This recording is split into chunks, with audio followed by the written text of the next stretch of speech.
creatives, community, kind folks out there. Hello. Welcome to RPG with DBJ.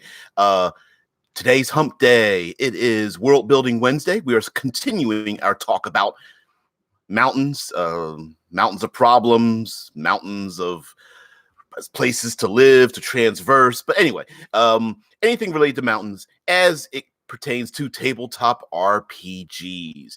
Of course, today is World Building Wednesday, so we are going to talk about, well, building a world in the mountains. Now, Monday we talked, of course, this goes hand in hand with the environment, of course, and on Monster Monday, we talked about having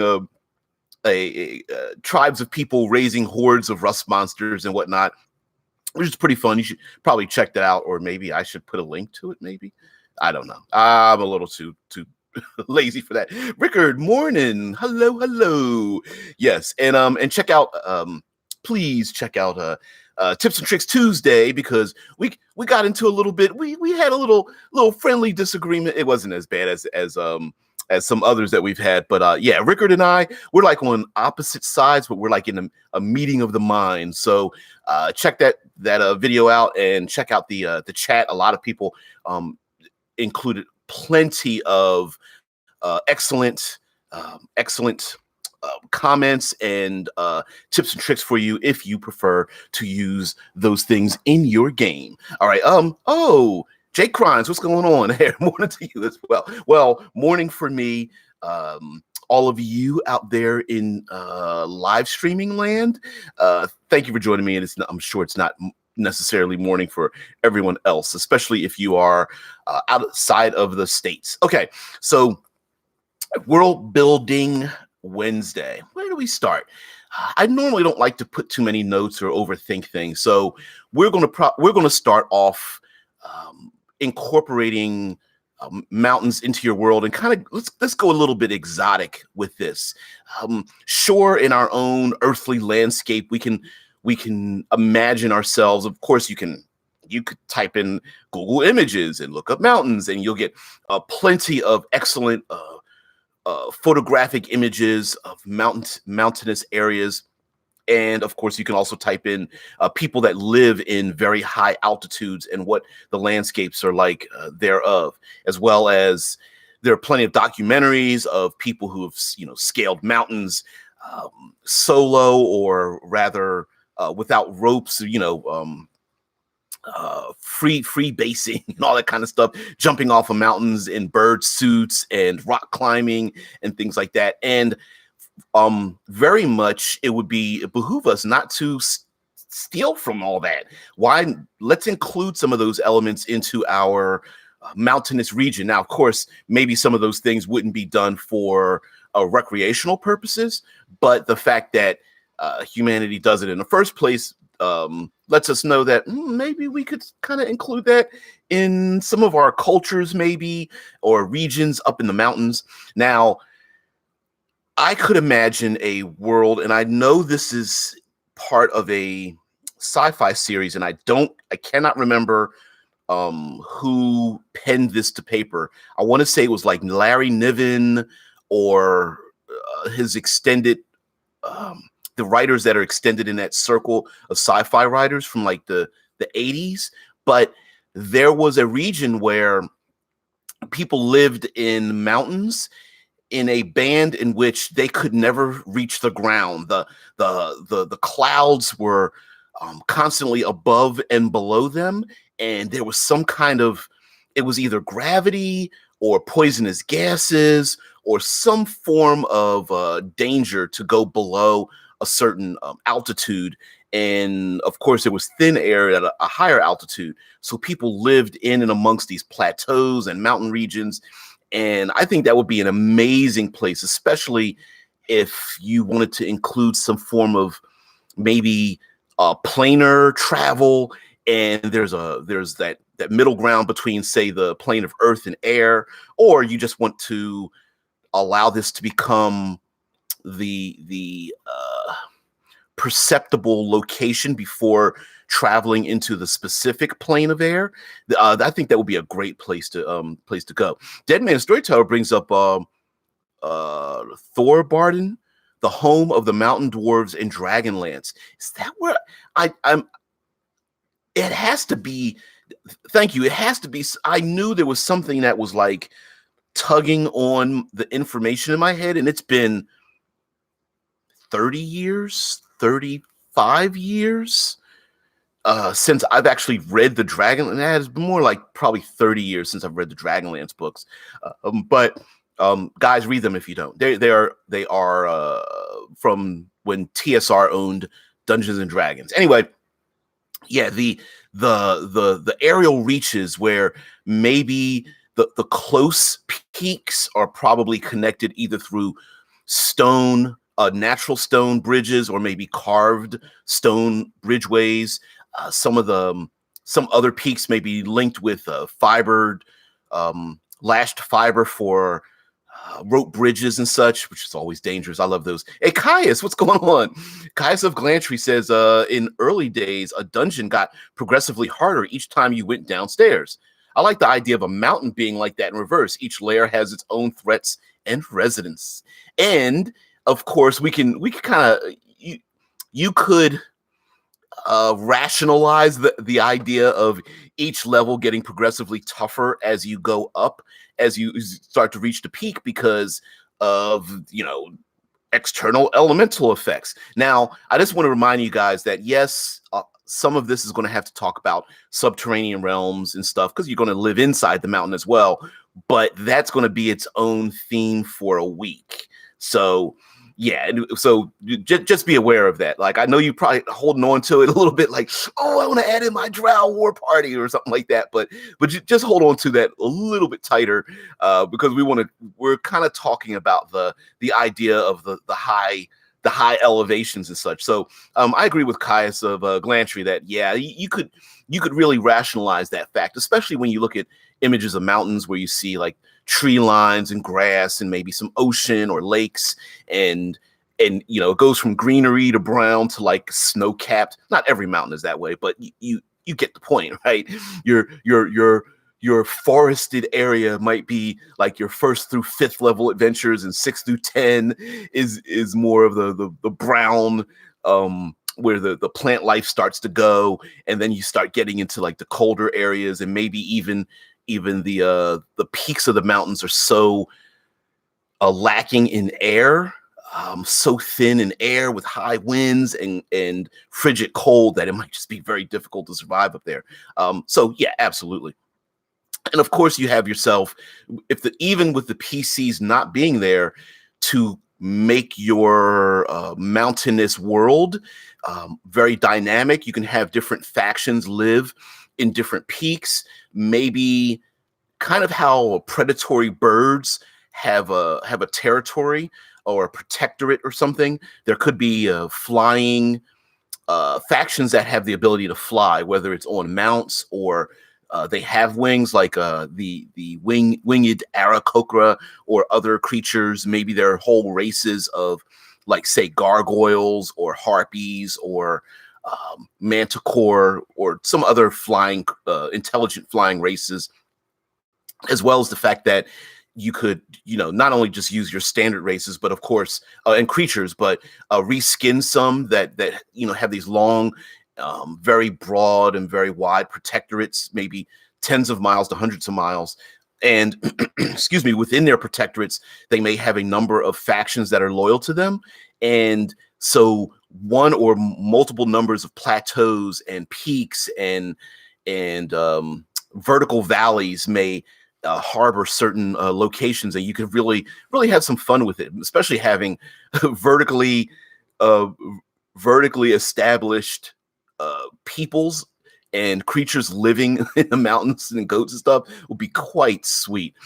Kaiser Galantri says the foothills, the forests, beyond the tree line, beyond the now line, beyond the airline, beyond the protective ozone layer where you take radiation damage each round. There's a gate to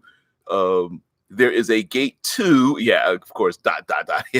Now line equals to snow line. I did not know that. Oh, you meant snow beyond the snow line. Yes. Oh man. Deadman's the storyteller says aerial elves. Says aerial elves. I believe there was an example in the unearthed arcana of WotC putting out winged elves. Zev, yeah, you're fine. Zev, you're always there. You could always catch up, man. It's not a big deal. Yeah, radiation damage, ozone layers, thin air, and of course, you know me, because we're going to talk about a lot of this tomorrow. Having those elemental effects being a hazard, either continuously or randomly happening, gusts of wind blowing PCs off the sides of mountains, the thin air preventing, effectively lighting fires and making it a huge hazard not to get gain levels of exhaustion or whatnot, preventing short and long rests because of the freak storms and the howling winds where you can't hear each other and that kind of things. Dead Man Storyteller says aerial elves were released by TSR originally. I did not know that. Ooh, although let's be honest, there's probably an elf for everything out there, except maybe, well, no, drow elves kind of represent the earth part. I was going to say dwarves represent that, but yeah, absolutely. Zev says, Zev says, as much as I despise the source material, what about Bright?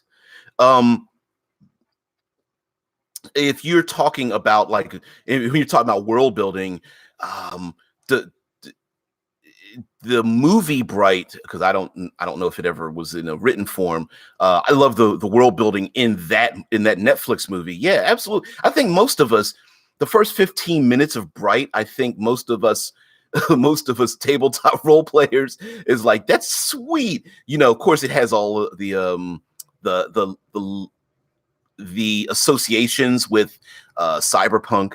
So yeah, didn't know that, but you could probably do something similar in terms of, because we're sticking with our mountain theme here, with the things such as doing things where maybe there's a legacy of creatures and beings that live in the mountains. For example, just like Lord of the Rings, talking about the dragon, dragon in the mountain, and the dwarves live there first, and the dragon's living on top of the gold, and the dwarves mined all the gold and minted it into coins, and there was a gem down there. Like, you could have some locations might be newly colonized, I guess, or established settlements, whereas you could have some ancient ones that have passed from hand to hand, or like a legacy thing over like multiple generations, or maybe lifespans are very short because living in these tall mountainous regions is very brutal. So one tribe dies out, another one moves in, and then maybe there's some natural animals that move in, and then they get eliminated or kicked out, and another group moves in. So that's also a possibility. And of course, we have to play with some airships. You gotta throw in a couple of airships, even if there's just like one big one, or maybe not to go so far as a MCU helicarrier, but sure, why not? I mean, if we're going to go that far, hot air balloons, glider wings,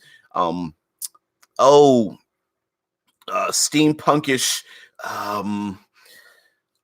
bicycles with propellers and wings on them, chitty chitty bang bang kind of stuff. Jonathan Klein says, fun little sprites with the wings of mountain insects. Now I'm just ripping from Fablehaven. Yeah, definitely reskinning the appearance of a lot of fey creatures living in the mountains, and maybe the PCs. This would be a good way for you to incorporate something for the PCs to earn their way to get some sort of flight or transportation in this mountainous realm, especially if it's very difficult for them to cross numerous bridges, and you're like, nah, I don't want to have rope bridges everywhere, but it would be cool for them to ascend and then maybe gain some sort of maybe mounts, or rent an airship, or find a loyal individual that's trying to reestablish their homeland or something. Yeah, that very much so. If the role play says, whoa, did I hear steampunk? Yeah. Yeah, I know. I said the dirty word, but there's a lot of elements in steampunk that I appreciate, even if I'm not like a even if I'm not a top hat wearing um, goggles around the neck or hat individual. I still like some of the elements. Kai says a city that predated the formation of the mountain. It was once on a plain, but continents collided and mountains were driven up, and the city evolved while this happened. Ooh, very interesting. Yes, many. If for those who are unaware of the topography of much of California, California is on a fault line, and a lot of the hills and valleys in California, with temperatures ranging as much as 30 degrees, or in difference from the valley level to the mountainous area. Yeah, that's how those mountains were formed by colliding by colliding uh, geological the geological motion of things slamming together and pushing up or sliding down, and one slides up. Of course, that's where earthquakes come from, but mountains are formed the same way as well, and then kind of eroded down with like air and the winds and things like that, rains and snow. So yeah, absolutely, that would be interesting. Almost the opposite of Atlantis, really. Jonathan Crine says if we're talking mountains, we may want to look into Magic the Gathering, where a specific type of magic is empowered or powered by the mountains. As a matter of fact, probably a lot of that artwork for mountains in Magic the Gathering is probably excellent reference material. Just the images of them from our base earthly mountains, which are like squat squat geometric triangles, all the way to the jagged peaks, and maybe even floating islands of earth that may have dislodged from the ground below. Like Caius brought up about a city that was once on a plain and moved up. Maybe part of the city or part of this culture is actually on these floating chunks of land, and that's how you get yourself some floating castles, kind of by accident. dislodged after they built the moat around the castle. The foundation kind of got softened and loosened, and maybe it lifted up in the air. I do agree with magic having something to do with the mountain, especially if you want to reflavor the magic in this particular region. Maybe it's easy to detect. So someone uses detect magic and they place their hand against the mountain itself, and they can see the lines or the energy that travels along the mountain, and maybe those creatures that fly are like, you see their footsteps or their traces of magic, and maybe it disappears into the sky or something. Or maybe there are veins of ore or minerals that are left and are literally deposits of ancient magic that was performed. Yeah, absolutely. Heck, even spell foci could be various types of like opals and onyx and lapis lazuli and amethyst and things, and rose quartz and some other semi-precious stones, and each maybe different classes of magic represent different types of gemstones. Of course, necromancy is something black like onyx or obsidian. Maybe healing magics are some kind of like clear quartz, or I can't think of a white or white-ish stone, but you get the point. Dead Man Storyteller says Dragonlance gnomes were inventors, despite the fact that they nearly always failed. Yeah. Maybe there are gnomish inventors living in this mountainous area that are like the lifeblood of the airship, hot air balloon, bicycle powered helicopters, on ornithopters or something. And so while people kind of dislike their eccentricities, maybe they are necessary for commerce and such. So that might be a cool thing. Jonathan Crine says a white stone like marble. Yeah, marble's got like white veins in it. Sure. You could go with, I was thinking clear, but a white stone would probably be more, I think, more apropos. A clear might be divination. You could see what's really about to happen. Kaya says, or the fragile holy mountain of the dwarves. It's been so tunneled out that it cannot support its own weight anymore, and the only thing that keeps it from collapsing are countless magics. Ooh, it could be. I could imagine some of the elders of the dwarves literally turning to stone as foundation support, holding it up. So they're literally using their bodies, sacrificing their bodies, and so some of the foundations are actually the the dead stone dwarves, and maybe they die when dwarves die, they turn to stone, or a Medusa or a basilisk does this to them, and they are both ashamed that they've done this to themselves, but at the same time, it's something that works. So there could be this strange, albeit of tension, heavy tension relationship between a Medusa and this dwarven community. And a Medusa's like, yeah, what are you gonna do to keep keep the mountain alive and stable? I see you've come back to me again. Or they could have made a pact with some sort of earthly elemental being or power, and they owe it some kind of favor or something.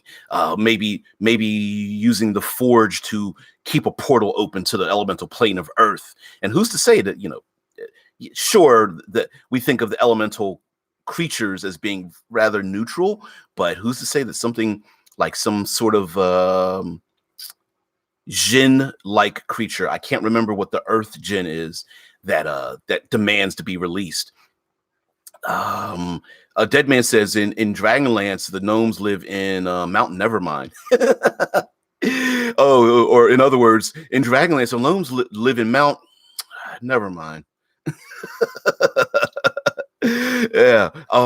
There could even be this is something where I love putting like the hard choices in the player's hands, where the players understand that they could eliminate maybe the magic in this heavily hive tunneled mountain. And especially Monday, we talked about some people raising rust monsters to look for ore, and the rust monsters are able to find these large veins of specific types of ore, whether it's the metal used in, whether it's used in for tin and brass and gold and electrum and all those kind of different elements and such. It's possible that that they've done this to themselves, and the PCs know, we could just dump the whole mountain on top of them. But the PCs realize that they're already in the mountain. They're already in the air quotes dungeon. And they're just like, maybe we don't want to do too much damage. Infinite says, not dirty. I love steampunk. Yeah. Yeah. I love the creativity involved in it too. And the idea of retro futurism. I love that idea. It's like, yeah, in the past, they used to think this was a possibility. It's like, yeah, why don't we make that a real thing? Oh man. Kaya says, yes, the dwarves lure worthless races in and sacrifice them to basilisks or Medusas to get more stone because they cannot risk weakening the mountain anymore. Ooh, me likes that. Me really likes that. Oh, maybe even it's possible even the Medusa may feel almost used and abused in this particular relationship. That would be a weird turn of events that the dwarves are luring in these other races and literally causing the hobgoblin, the goblinoid hordes to attack them. And the PCs are like, we need to save the dwarves. And the dwarves are just like, we don't need to be saved, adventurers. We're fine. And they're basically leading them down tunnels and stuff to turn them into stone so that they could just carve up their bodies and use them as supports in this overmined mountain. And for whatever reason, that maybe the dwarves can't come down off the mountain, or they're stubborn. It's tradition. They can't leave the mountain. They look upon the 12 kings, and they're not going to be the 13th king that's going to leave their homeland to these usurpers from the outside. They're not going to do that. Jonathan Crine says, what if you do some stuff with mountains that are completely unheard of in the real world? To paraphrase Tolkien, a lonely mountain without any other mountains beside it. Ooh, so just one peak, King of the Mountain style, where for whatever reason there's just this one lonely peak, and it could be a situation where maybe the PCs in your game, you're the game master.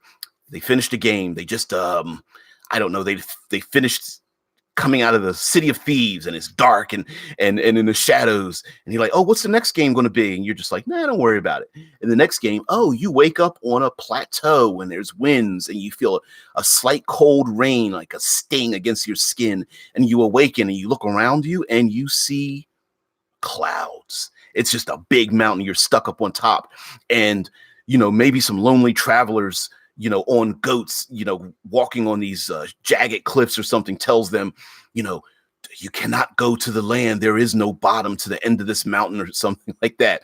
And so maybe the PCs have to discover like why they're there, how they got there, and where's the rest of the world. Now, of course, somebody's going to, they're going to spit or take a piss off the side of the mountain. And of course, you're going to have to say, yeah, you don't hear anything when you drop that stone. And that might be, who knows, maybe this mountain has lifted into the air, or maybe they're on a completely other plane of existence, and there's nothing but the mountain just suspended there in the air. A mountain hanging upside down on the underside of a colossal cliff.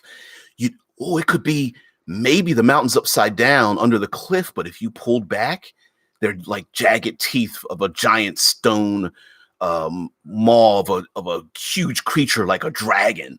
And there's these massive cities that are hanging upside down under cliffs, under overhangs. And yeah, that would be kind of cool too. And PCs having to transverse the like hanging giant city-sized stalactites. Although they might be externally exposed, so I'm not sure what you would call that. But there could be stone that's hanging down, and that there are like rope bridges and things that connect these different cities. And from externally, you could see openings. Maybe there are places for flying creatures and ships to land, but above them is nothing but stone, and below them is nothing but clouds. Ooh, I like that. And of course, if I were to exist in that world, yeah, my gonads would be withdrawn up into my body, because I would be scared to look down every single time, especially if a particular gust of wind or updraft comes by just as you're trying to cross one of those rope bridges, and getting some like flying patrols down there. That would be sweet. Oh, it could be a mountain up top and below, maybe. Anyway, Ricker says the Great Medusae Bridge builds between two peaks made from people who were turned to stone and placed as a bridge, their screaming faces facing any who travel across it. I love it. I am loving that. I am really feeling that. And how horrible would it be? Okay, Medusa, basilisk, whatever. You get turned to stone, right? But normally we think, oh, the Medusa's in a ancient temple, and you get turned to stone, and you're just going to stand there on the steps. You don't want to get turned to stone when you're swaying on a rope bridge, and you don't want to get turned to stone while you're hanging by a rope when the PC above you, the wizard with the 8 strength, is barely trying to hold you up, and you get turned to this massive heavy stone individual. That would be nasty. I love it. I love the idea. Tesla Ranger says, how about the Beast Teleporting Mountain, a semi-organic spacecraft in Krull? Man, you went way back. Teleporting Mountain, a semi-organic. There could be. Wow, you really dug up something old school about Krull. you know, a mountain doesn't need to be stone. A mountain could be the body of a dead god. You know what I mean? And the mountain itself is like the interior of this massive creature that has been dead for millennia, and the body and the things inside of it, once revealed that it's not a real mountain, but are like the bones and the organs and the other in, uh, decomposing innards of some ancient creature. Of course, if you want to get a little more mythological, it doesn't necessarily need to be biological, but it could be that this entire mountain range was some kind of a titan or something that was slain or sent to earth, or hit with a wound that was so great that it was they were cast out of the plane of the gods and landed on earth. And earthquakes, let's go back to a bunch of what you guys said about like Caius mentioned about um, a city on the plains moving up into a mountain. So maybe earthquakes and geological formations and movement and such are the very extremely slow movements of this 5,000-mile godlike being trying to recover from its wound. And maybe there's even a blade or a sword or a spear jammed into the abdomen of this, or the back of this creature. And so from afar, no one really knows what that object is. And when they get closer, they see a mountain range and then something that's like 12 times the height of the mountains itself. And then when they really realize it in the clouds, they finally get high enough and the clouds pierce away and the winds blow in just the right position. They see the hilt of a sword and you're just like, whoa, like it's way up there in the stratosphere. And maybe the people who are living in the underhangs are this creature getting to its knees. So it's hanging from its chest and arms and its abdomen and from its thighs as it's trying to raise into the air. That might be kind of cool too. We could even have mountains that aren't mountains at all, but are slowly moving giant statues like Atlas, who holds the world on his back. Maybe there are these giant stone monoliths that are moving extremely slow across the landscape, and they're holding up big plates of cities, or in their backs, or in their arms, or on their shoulders, or something. That'd be kind of weird. A very exotic kind of mountainous region. Infinite Role Places. What about a mountain culture that hunts, captures, and maybe even breeds air elementals? Because air is so much thinner at higher elevations, and that's how they survive. Yeah, you kind of slightly hinted upon the idea that like gargoyles are like a mix of like earth and air, and talked about a mad wizard that was trying to dominate or open a portal to the plane of air and use its power or something. That would be a very interesting motivation for a lich, or lick an undead wizard who's sacrificed everything in their life. And the Medusa is has made a pact, or is under the control, or is working with this great lich to get these to summon and sacrifice these beings to form these bridges and statues. The hordes of people that are being used, and the lich is just draining their souls from their stone bodies. Because if I'm not mistaken, you're not dead when you're turned to stone. You're just stone for eternity. Of course, that failing saving throws, whatnot, whatever. But maybe the lich is draining their souls, and the Medusa is using the people with their screaming faces, and they realize they've been tricked or enslaved or brutalized before they've been turned to stone. And when the PCs get there, it's like, wow, like this might be massive, these massive mountains and constructions and pillars and foundations made up of nothing but people. That might be pretty nasty. And there could be the dangers of going higher in the mountain regions might be that it turns from an earthly or earth elemental or earthly kind of hazards into aerial hazards, storms, bolts of lightning, gusts of winds, air elementals, vacuum, uh, all those kind of things. So there could be this like it's a weird thing, like you're trying to climb up the mountain, but once you get up to a certain point, there's so many factors trying to push you right back down again. So yeah, I could see that. I could see that a lot.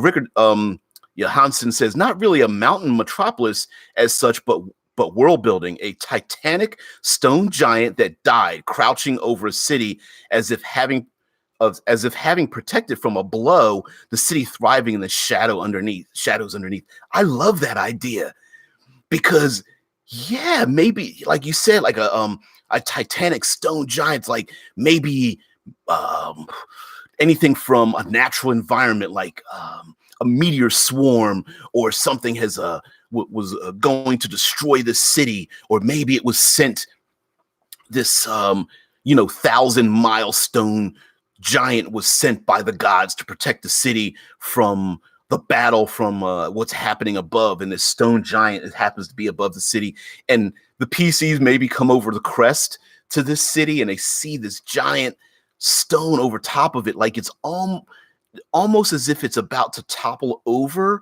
or how strange it would be that it's not, that the stone giant is not supported anyway, but it looks like it was once alive, or maybe still is alive, kind of in a strange way. But you see the clouds passing by its form, birds. You have to get the flock of birds flying past its chest, and when the PCs are like, "Ooh, he's that tall! Wow, that would be sweet." And maybe there's an omen or some kind of prophecy or whatever that the battle or some damage to humanity below might happen yet again, and no one knows if a great savior is coming. And that would be a great way to mix in like modern, like base humanity, normal human folks, with mixing it in with some kind of devotion to stone and earth, and not just have it dwarves but the people themselves are appreciative of what happened and why they still exist. And of course, you got to have some people who come from outside that are like, "Ooh, I'm going to make some money here." False prophets and thieves and all that kind of stuff. Yeah. Jonathan Crine says, just to throw more fuel on the fire, maybe the mountains are actually trolls, the kind of trolls who turn to stone in the sunlight. Okay. And on the winter solstice, the darkest day each year, the trolls wake. Ooh. That could be a thing too. That would be a great way to add a time limit for the PCs to travel or to explore this mountainous region, that they know, or they've been told, or they've uncovered that the trolls will one day awaken when the sun no longer shines and no longer rises in the sky. And maybe each day as the sun rises and sets lower and lower on the horizon, there's a little bit more motion in the mountains. So it starts to crack and crumble, and you get your dangers and things like, we've only have 3 days. I brought that up before. Like, we've only got 3 days to get through the mountains and get to the place to get the MacGuffin to get the hell back out of it or whatever. And that might be the thing. And say, hey guys, if you don't make it by 3 days, the whole mountain's going to wake up. And it could be that they're like, the trolls are crouched down maybe, or covering their eyes. Like they've got their head over their eyes and their head like, no, it's the sunlight. And then over time, trees and mountains, and trees and stone have eroded around them, covered by snow and stuff. I like that. I like that a lot. Rickard says you could even have it kneeling with one hand down as support, as a giant pillar that the city has since built on to incorporate into the sprawling city. Oh, with the stone giant with their hand down on the ground, almost like, one hand is down, the other hand maybe with, upraised in the air, and their arm, the stone giant's arms. From afar, you see like lanterns starting to light as the sun goes down, and there are like spiral staircases, and the city's building up vertically up onto maybe the giant's shoulders and whatnot. And of course, the city of the city of shadows has to be built around like the knees, maybe the crotch and knees, and the lower abdomen, maybe around the calves and such, where it's the you could almost you almost have to squeeze between its toes and behind its kneecaps and stuff. I'm liking this a lot. I'm I'm liking the idea of mixing a lot of these elements. So you could have multiple. If it says the city of Sensoria, yeah, I mean it could be the world may have been formed by the conflict of these trolls and stone giants and you know 1,000-mile tall warriors and all this kind of stuff, and the war has passed, or maybe the war hasn't passed at all.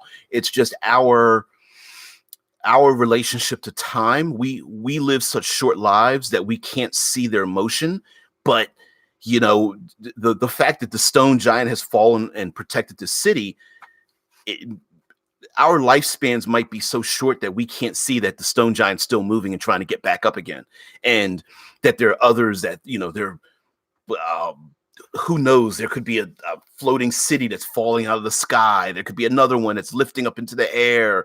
There could be these other stone giants carrying cities away from the dangers and stuff. I love it.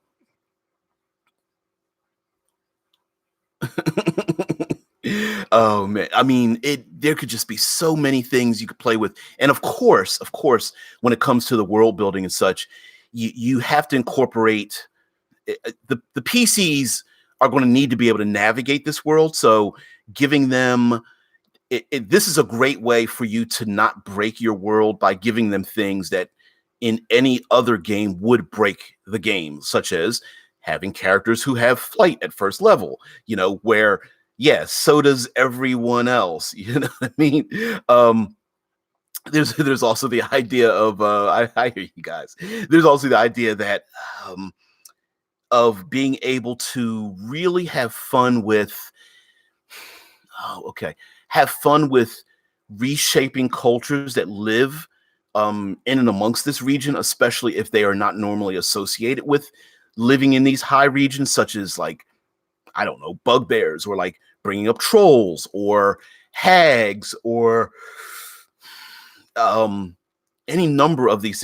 Heck, putting wings on one of my favorite creatures, the boulet, the land shark, the bullet. You know, putting wings on something like that. You know, putting wings on a regular shark, even.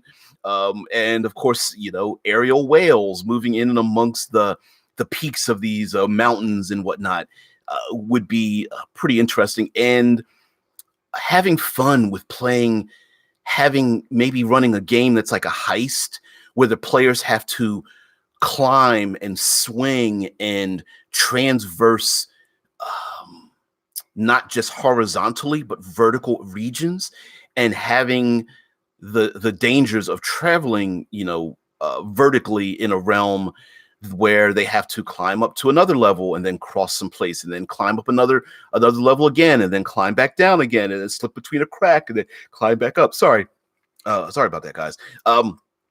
So you could separate. PCs could be split. PCs could be split from the party, air quoted, because of their elevation change, not necessarily their distance horizontally, but vertically, especially if someone's, say, 30 feet away. There may be, you could play with, I know this is, I'm very severely trying to stop myself from going to Third Pillar Thursday, but I got to bring it up, right? So the idea of not just the idea of climbing, but falling, and we can play with some of the failing forward, success with consequence idea by doing something. Now, this already exists in the Dungeon Master's Guide, but you can include this in your own die rolls. For example, I include a +5, -5 element to the D20 system to have that fail forward success with consequence idea. So follow me on this. So let's say you need to roll a 13 or better to succeed in your athletics check to climb a rope or a cliff or something of that nature.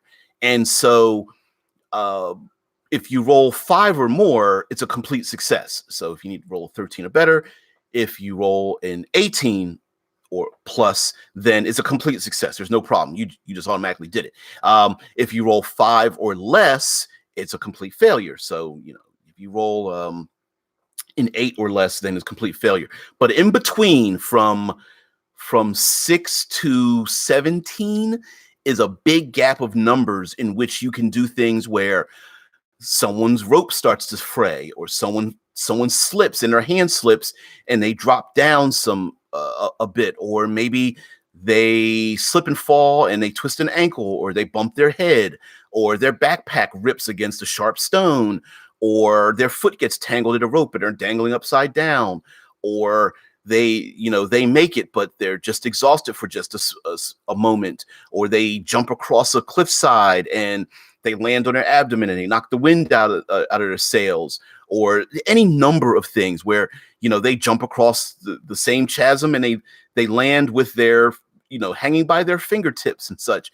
And now of course you don't have to use that. That's just a house rule that I've used. Although the Dungeon Master's Guide does a 1 point difference, has a suggestion of a 1 point difference.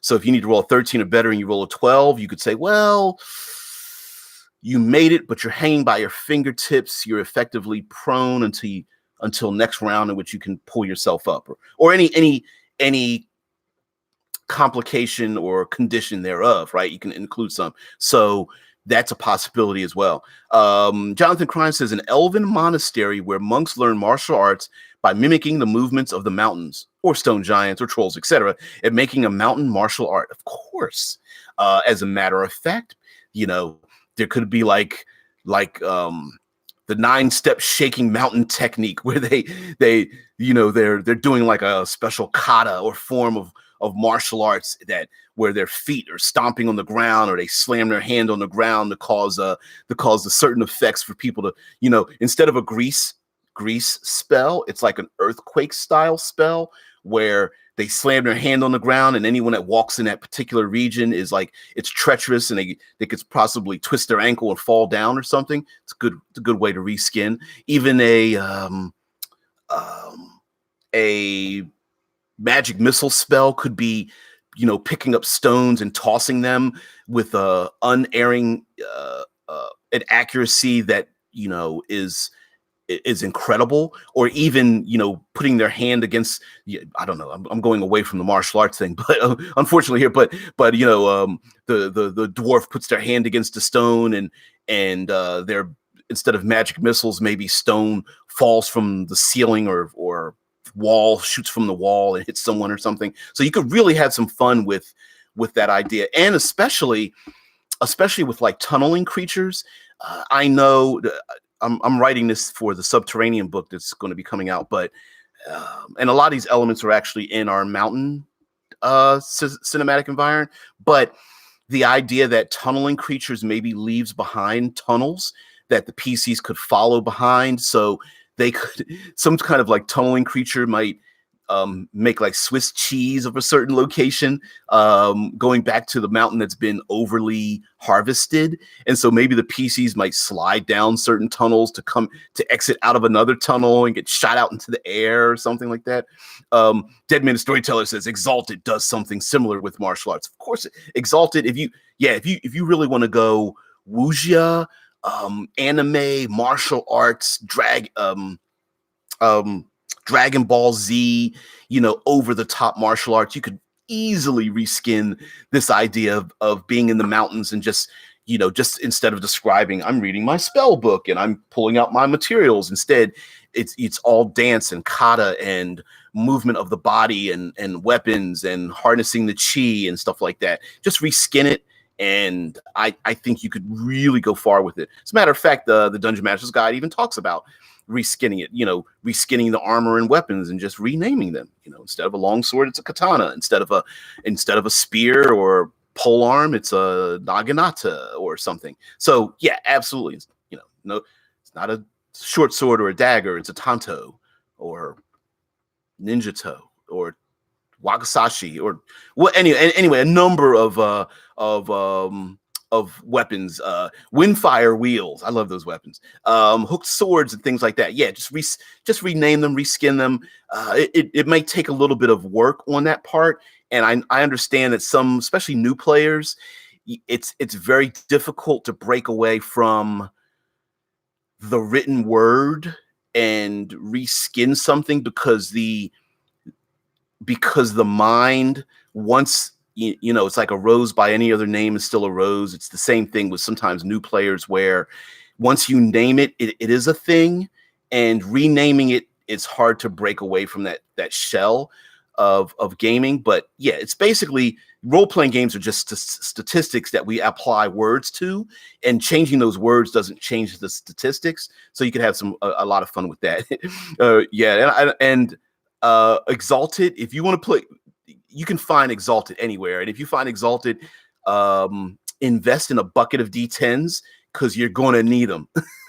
Rickard says, Exalted, the game I always wanted to play, but the groups have fallen apart before session 1 every time. Ooh, yeah, sorry, man. Yeah, Exalted is your like medieval fantasy / martial arts extravaganza, all rolled into one. All the special abilities have these very exotic names to it, like the 1,000 steps of the Lotus of the Storm, and the Jade Sword crashes against the mountain. It's like funky names, and you could actually do that with, if you're just playing like a standard like Dungeons and Dragons or any other game.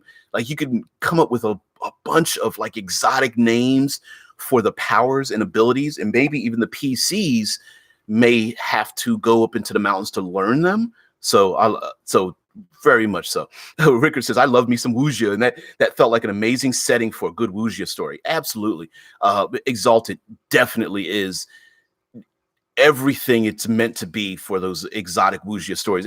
And some of your classic anime, like Ninja Scroll, and there's another one I'm forgetting about, but Ninja Scroll is one of those really older classic ones that really embraces the wuxia exalted feel. And especially just, of course, in our games, we can just describe the idea of like jumping in the air and the screen going black and the background moving like at vast speeds, and slow-mo, and running past someone where you just see the trail of blood and the blade fall past them. And then, of course, the hero has to have their back turned as they pause, and the enemy splits in half and stuff like that. Feng Shui is another game you could find. I still have the original printing of Feng Shui, and that game very much embraces the wuxia style of gameplay, including a rule that says that if you describe things uninterestingly, that you get a penalty on your die roll. So it's pretty silly. Dead Man Story says, had a character that needed 120 D10s for the damage roll and had close to automatic hits. Yeah, you could. Yeah, it was that part of the game. I think was like for me, it was a little too much. But there was a lot of like bonus hunting, and for good measure, right? The game was designed for that purpose. So yeah, we've squirreled ourselves a little bit here, but we're getting to the last hour, and we always do that. Rika says, now I'm really wondering what the other old school anime is. I remember Ninja Scroll, but can't remember watching another movie in that vein back in the day. Yeah, I'm thinking the same thing too, because I was like, there was Ninja Scroll, and then my mind's like, and just went blank. Spriggan was another one, but that was a little more modern. I can't think of it. Yeah, I can't think of it. So okay, world building with mountains. Naruto. Maybe. I always thought it came after that. Not sure what to look up either, because that was kind of like the late 80s, maybe. Vampire Hunter D, yeah, Infamous is Ninja Scroll, Vampire Hunter D, Fist of the North Star. Absolutely. Those were all excellent wuxia style that you could really incorporate with like a game like Feng Shui or Exalted. Yeah, Yeah, Naruto is too new for Ninja Scroll area. Infinite role play, it's like I shall continue. Oh, by the way, guys, and I really apologize for not doing this. Go over to Infinite Roleplay, the YouTube channel, and go subscribe because he's a monster at both doing live streams and doing live art. Uh, so yes, Ranma, yeah, could be Ranma is another one. In that vein, in that style of like, oh, what's the one? Um, um, Ruroshi Kenshin is another one, and there's another Bleach maybe. Um, yeah, yeah. Rickard says, I mean, that's kung fu at least, not really ninja scrolly though. Yeah, there's another one with like Seven Samurai too. Oh well. I'm a monster. Roar. um, the Batos, the Batosai. Yeah, the man, the what was he had a backwards katana. I think that was Rurouni Kenshin has a backwards bladed katana. Anyway, guys, we hit the hour mark. We're here. We're just here like reminiscing about old anime and flowing into our new style and stuff like that. But as you can tell, when it comes to world building, sometimes you go down. Yeah, Undo says that's Kenshin, also known as Samurai X. Yep. Um, Jared JP says, do they have squirrels in Japan? Yeah, Jared Prebond. Like, yeah, I don't know. Maybe. At this point, they took Samurai Champloo a bit. Yep. Oh man, guys, thank you so much for letting me go down like reminiscing about some of those old shows. Although they're not really old anymore, you can find them pretty easily with a couple of keystrokes and an Amazon account. But anyway, guys, thank you very much. It's been an hour. Gotta go. Yeah, Jonathan Crime says, "Good night, folks. May your tangents be fruitful." Absolutely. So, as you can tell, when it comes to world building, sometimes you go down a rabbit hole, and even that rabbit hole is like, "Oh, I didn't even think about that. Maybe we can incorporate this other thing." And that's really when it comes to world building, especially on this channel. That's where session zero comes in. A lot of people wonder, like, oh, session zero is stupid, or it's useless, or why bother getting together just to talk about the game when we can just start playing? But the reason is that someone somewhere is going to come up with an idea and go, I know this doesn't really have anything to do with what we're talking about, maybe a tangent, but maybe we can include this other thing. And for everyone to sit around a table and go, oh, whoa, maybe Ninja Scroll plus mountains plus Dungeons and Dragons plus this other game that we've got, and all, it's a great way for all of us to just be inspired by gaming and tabletop gaming in general. And sometimes you don't know. My greatest idea is nothing compared to the ideas that the other guys that join me, ladies that join me in the chat, that they come up with so many great ideas, and then just get that energy, that push to want to create more and more. And that's what we're really looking for, right? Especially you guys are silly. Ricker said, might post something into the Discord later today about the giant city if I can find time. And Undo says, can you reset the recommended YouTube channel? Repeat. Yeah, no. Infinite Roleplay. As a matter of fact, let's see if I can, if I don't want to get too distracted here, but I'm going to type it in. There we go. See, I can post a link. I know you guys cannot. So I am going to copy, boom, and paste, boom. See if that works. Yep. That is the, click that, and that is Infinite Roleplay's YouTube channel. Please go on over there. Has a number of anything from like map making to live plays to artwork and stuff. So let him describe that to you guys. Uh, Oh, Deadman says, like the link posted in the Discord, Stargate meets D&D 5e. Hear me roar. Hashtag RAWR. Yeah, man. Yeah, absolutely. But by the way, guys, there may be a very minimal change to the channel. An offer has been made for me to kind of become a facilitator, maybe I guess known as a substitute teacher or a part-time administrator over at Fantasy Grounds College. And so when I say a slight change, I'm still going to be doing the live show still 6 a.m. Eastern Standard Time, my time, but I may be on their, no, not maybe, I will be on their Discord channel. I'm trying to find the time to locate it. And if I can't find the time on another day, because I'm doing this 5 days a week, it's kind of difficult to carve in that time. I may eliminate Tuesdays because you guys really don't need any tips and tricks from me. So I may include Tuesday. I'm still deciding whether to do it like on Saturdays or doing it in the evening. But whatever the case may be, I will let you know. It will be a regular time like this.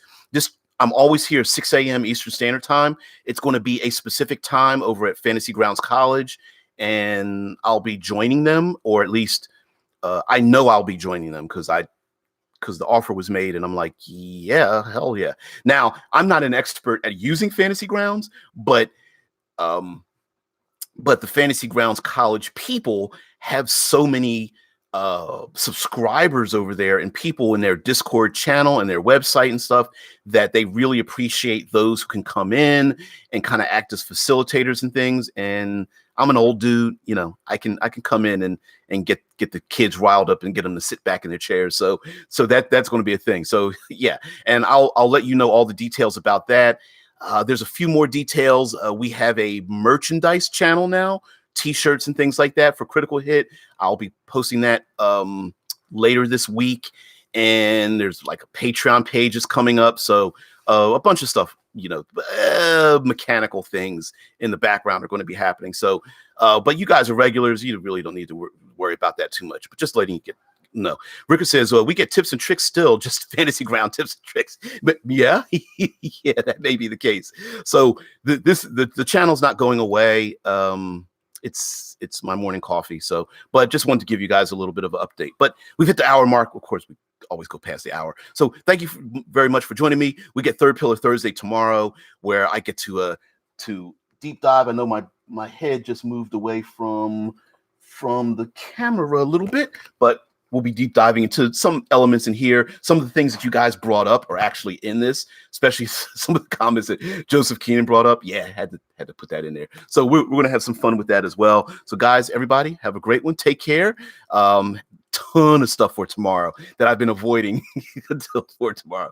So have a good one. See ya. Bye.